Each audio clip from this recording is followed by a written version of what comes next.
Failed former President Donald Trump gave a very strange sort of press conference outside at Mar-a-Lago in Palm Beach, Florida. It included him admitting that January 6th was an insurrection. I thought it wasn't all along. And CNN ultimately cutting away. This is really bonkers stuff. Let's go to the first clip. And here Trump says it was an insurrection, January 6th, caused by Nancy Pelosi. Oh, now, of course, we're left to wonder, in this instance, does he mean Nancy Pelosi or does he mean Nikki Haley? Because he got them mixed up in the past. One never knows. I heard and I watched.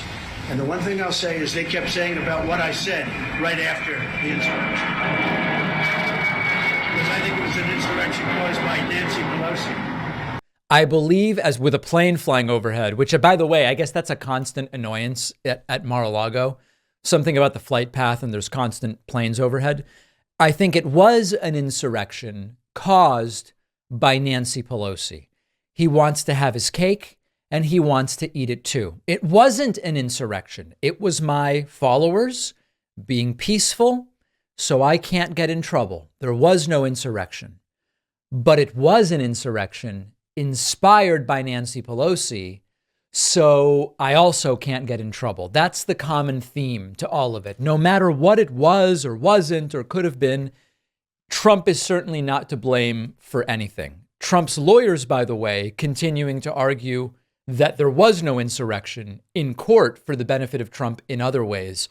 And Trump now publicly saying, well, it was an insurrection, but it wasn't one inspired by him. Trump talking about polling, he says he's polling in the 90s or even higher. What does that mean? I think we're going to do very well there. All polls indicate we're in the 90s, maybe more than the 90s. They might be polling in the hundreds, quite frankly. What does that even mean? Do people think Trump really doesn't understand that percent goes to 100 in this case because it is the sum of those who plan to vote? Does he? We were polling 200%. What are you talking about, sir? Well, yes, everybody here plus the populations of other countries got us over 100%. What on earth is he talking about?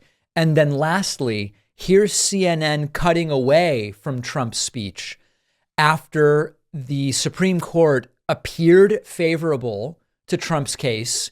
And this is worth watching as well. We have tremendous support from the people of our country. They hate what's happening at the border.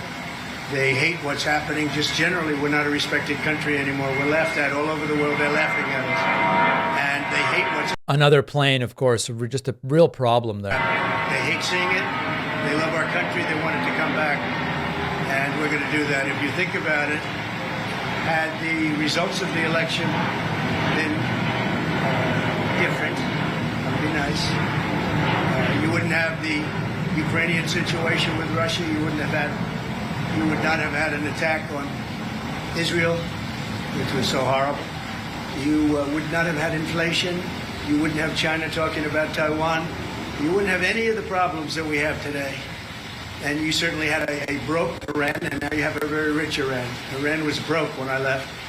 They had no money to give to That's a lie, by the way. Hamas. They had no money to give to I think we've gotten all the legal analysis we're going to get out of President Trump. You know, it's odd there because Can I just this was actually an opportunity for him to come out and say, Well, it's not because he wants to talk about himself. Right. He doesn't want to talk about the Supreme Court and say, oh, the Supreme Court did a nice job today. He just wants to talk about what's on his mind. George Conway laughing and coughing at what Donald Trump is saying there. So where will that Supreme Court decision ultimately go? We don't yet know. Where will the airplanes continue to go? Right over Mar-a-Lago, and Donald Trump there. I guess now it was an insurrection, but it wasn't one that he had anything to do with.